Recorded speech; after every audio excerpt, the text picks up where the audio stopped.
Beautiful, beautiful. Thank you, Justin. What a beautiful reminder, yes? With all that's going on in the world, in our lives, we have each other. We must remember that we have each other and that we can show up as the love and kindness that we desire for one another. Lean on each other in times of conflict or struggle or strife. Lean on each other in times where we feel out of control and life is spinning. Sometimes that support of another is the exact thing we need to remind us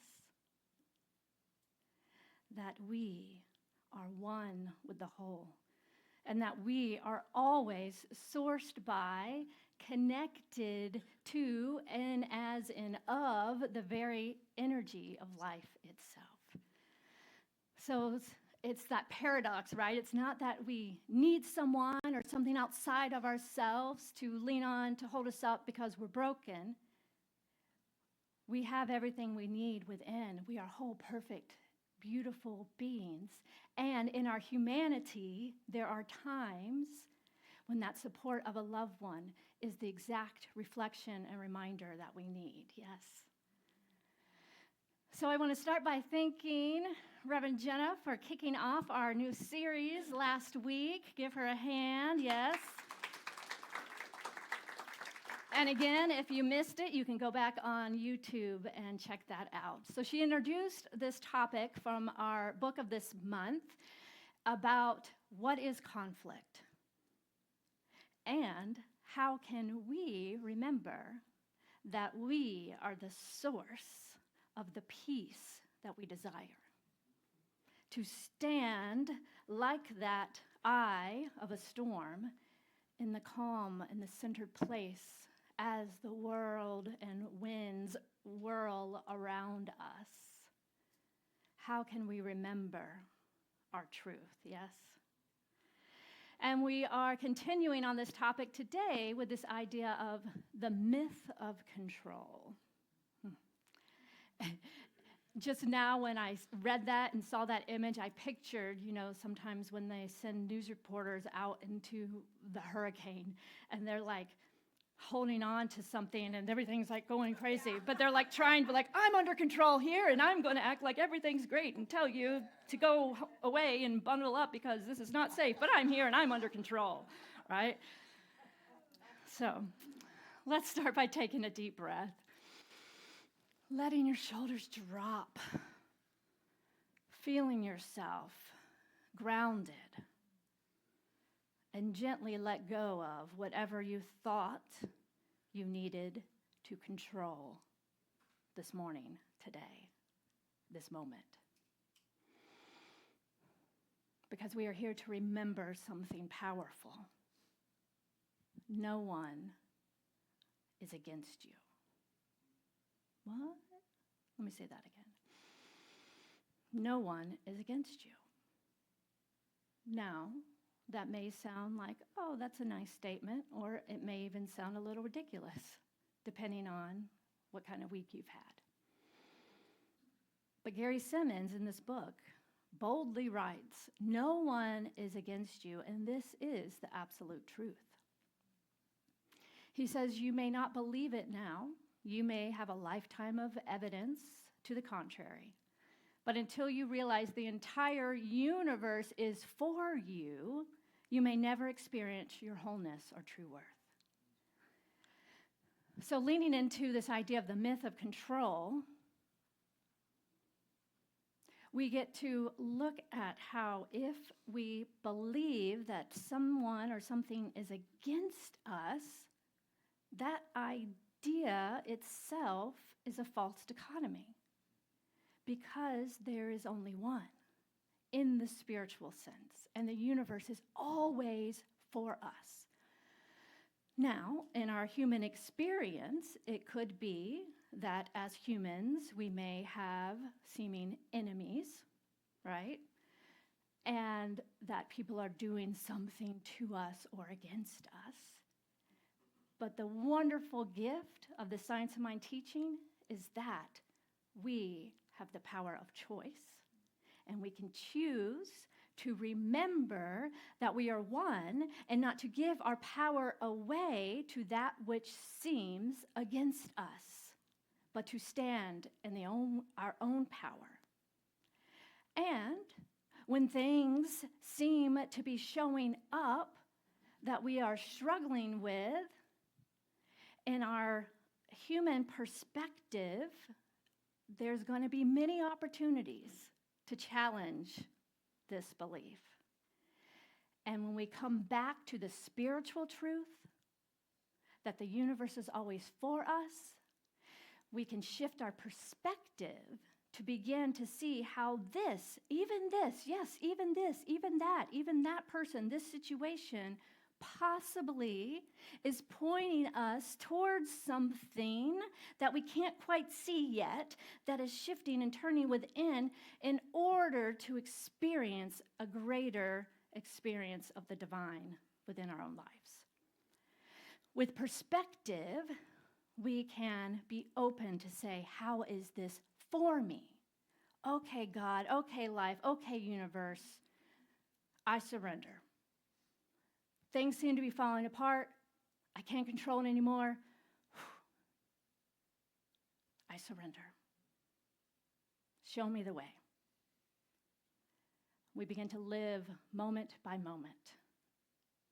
I know that's the place I'm in. Like, I don't get this, I don't get that. This is happening, that's happening. I'm just going to surrender and trust and go with my guidance and take the next step, moment by moment. And what often happens is months, weeks, years down the road, we can look back and be like, oh, now I get it, right? The universe was conspiring for my good. And what felt like that tension was really what we call divine discontent, pointing towards something in our lives that needs to shift, mostly an idea or a belief. But often those things that shift look like an external change too, right? A shift in relationships, a shift in who we know ourselves to be, a shift in our creative expression or career. But in the middle of it, it can look like, why, right? The chaos. And if we are willing to feel our feelings, of course, breathe into the anger, breathe into the upset, acknowledge it. I'm feeling angry. I feel out of control. And then, okay, Spirit, lead the way. Lead the way. In his book, Gary tells a beautiful story about a 9-year-old Taekwondo student named Scott who was asked what becoming a black belt meant to him. He said, before I became a black belt, if someone pushed me around, I either ran away or I had to fight because I was afraid. Now that I'm a black belt, if someone wants to fight, I can walk away. Isn't that powerful? Because he knows he has the power, but he chooses not to exert power over. He knows he has the strength within, but he can choose when to walk away instead of out of fear or out of ego. That's what spiritual power looks like. He had discovered within himself something that was greater than fear. Not power over, not the power to control the situation, but the power to stay rooted in his center and choose peace. Gary writes, fear forces action, while centeredness and confidence reveal choices and options. Isn't that a great distinction? We can sit in it. I'll read it again, yes. Fear forces action, right? So I'm afraid someone's coming at me, I'm going to do something. Centeredness and confidence reveal choices, options. And then we can choose, we can listen to that guidance. and we can make a choice instead of reacting. This is the shift. We don't have to react from fear or try to control every outcome. Instead, we can root ourselves in wholeness and move from that place, that inner guidance. And for each of us, it looks different. The more we walk this spiritual journey, the more we begin to know what our own inner wisdom and guidance feels like. Sometimes, I know for me, it's just a knowing. It's like this is what I need to do. And then action does occur, right? So let me be clear. Peace doesn't just mean sitting and getting beat up by the storm, right? It just reveals more options so it doesn't feel like we're doing something because we have no other choice. That's often reactivity. Sitting in the peace sees the options, and then we can powerfully choose how to respond and move through the storm. It still requires action. It still requires being our authentic self, perhaps speaking up for ourselves, perhaps standing in our truth and power and advocating for ourselves or another. But only we can discern what that means for ourselves. That is part of the journey. And the more we lean into our spiritual practices of meditation, our spiritual reading, practicing contemplation and discernment, time in nature, anything that can help us shift our perspective and hone that inner voice will assist us in this journey of awakening to our own inherent power. And not from a place of control, but surrendering to our inherent power to guide the way and take inspired action. One of my favorite stories so far in the book is, it tells of a Zen master, Manindra, who sat peacefully in the village square, even as a fierce Mongol warrior approached with his sword drawn. He screamed, the Mongol warrior screamed, "Don't you know I could run you through without blinking an eye?" Threatening the Zen master, who said, "And sir, don't you know that I could be run through without blinking an eye?" This is not weakness, this is power. This is what it looks like to be so grounded in your center, so in tune with spirit that you no longer need to fight, flee, or freeze. You simply are. As Gary says, defensivelessness is at the heart of living from wholeness. And I want to be clear, this doesn't mean we don't set boundaries or speak up or take action in the world. It means we just don't let the fear of or the illusion of separation dictate our behavior and actions. Get the distinction, right? So defensivelessness, it doesn't mean that we just let anyone say anything to or about us and sit here, right? We can say, when you say that, I feel unsafe and I'm going to walk out of the room. We can set a boundary. And we can do it from a place beyond separation, thinking you're against me, you're trying to do something, but from the place of wholeness, knowing that we are one and we are all walking this journey in our own unique way.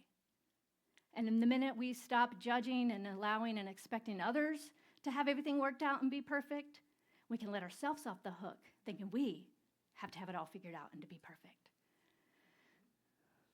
In community, we have multiple opportunities to do this work together.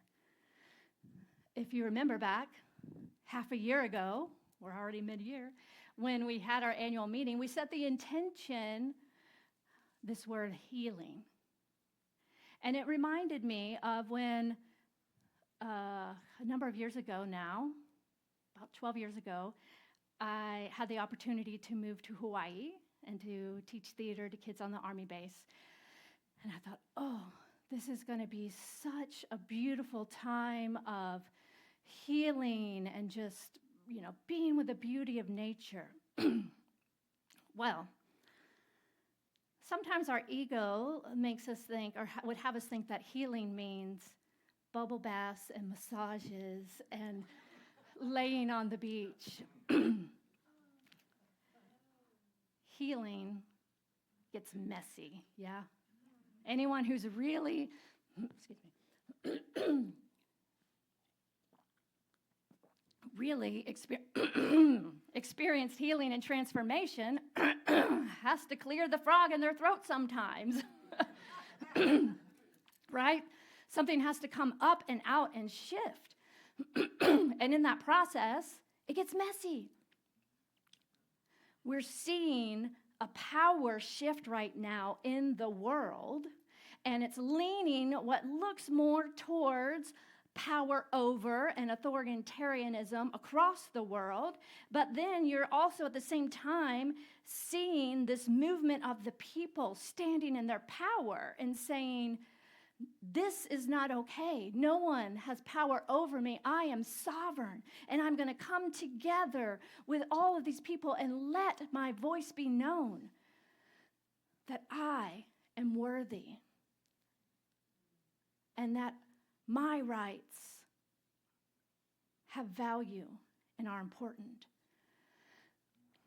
Yet, if we focus only on the evidence and the facts that the news will inundate us with about how awful and horrible things are, we can start to believe that and start to buy into this lie of separation. So again, we're having the opportunity to walk this dance of paradox and the nuance between being informed and observing what's happening, but not being absorbed by it. And asking ourselves, both individually in our lives, but as a collective, as a community, as Lexington, as the United States of America, as a planet. Okay, Spirit, lead me, guide me. I can't control this, yet there's something in my heart stirring, knowing that a healing is coming, knowing that there's something for me to say, to do, to be in a way that can help create the shift for that which we desire, a world that works for all beings, including Mother Earth herself.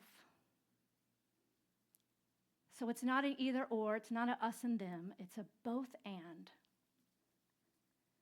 And it's moving from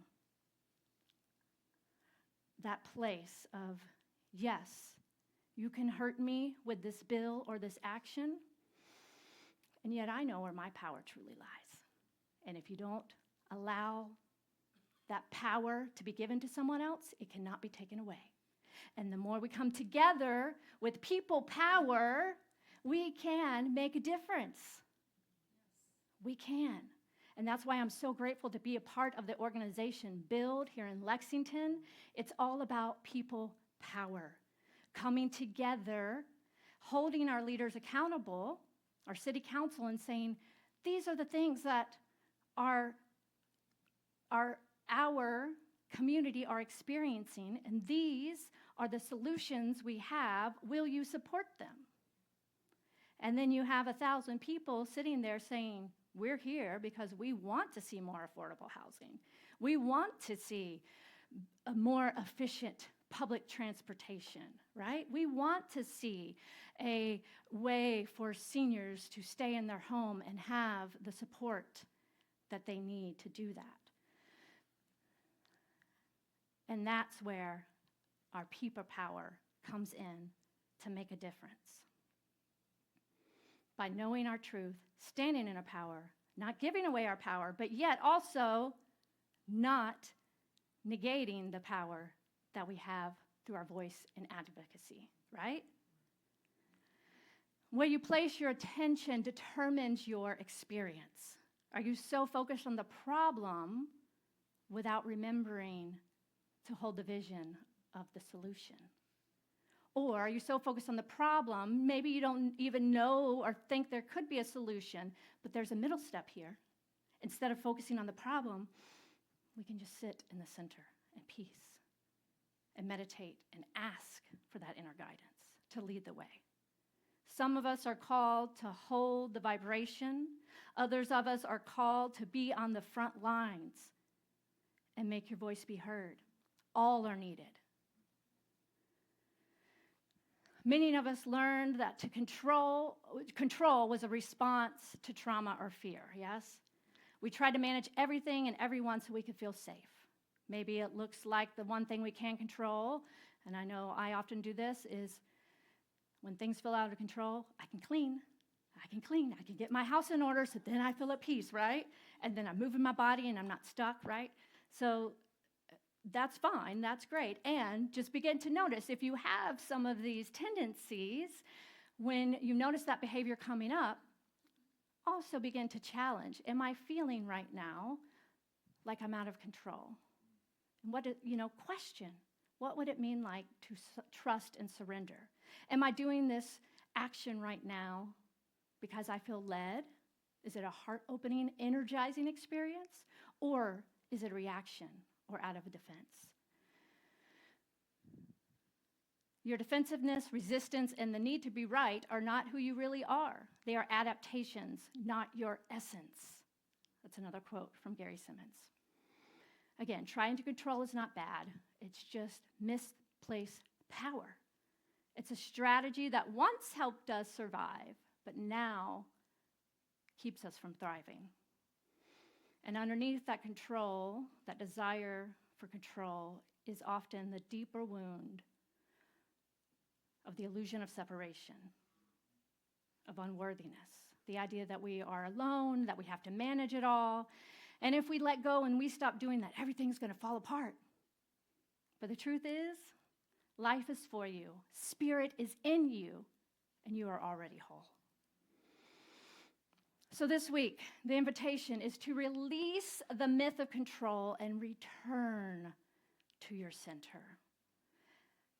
Ask yourself this week, where am I gripping or controlling or trying to force something to happen?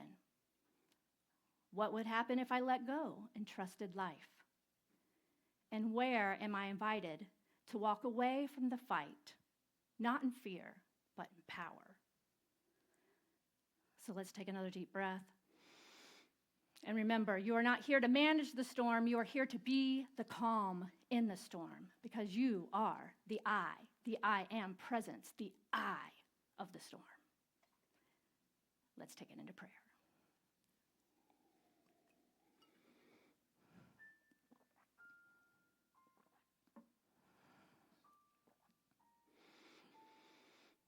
So breathing right here, right now,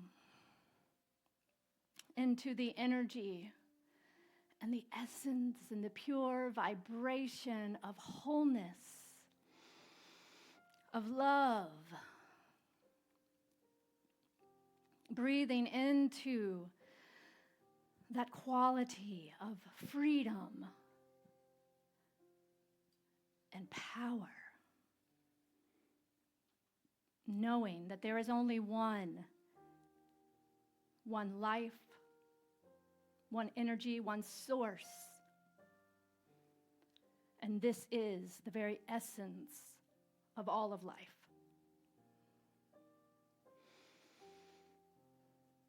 I am free.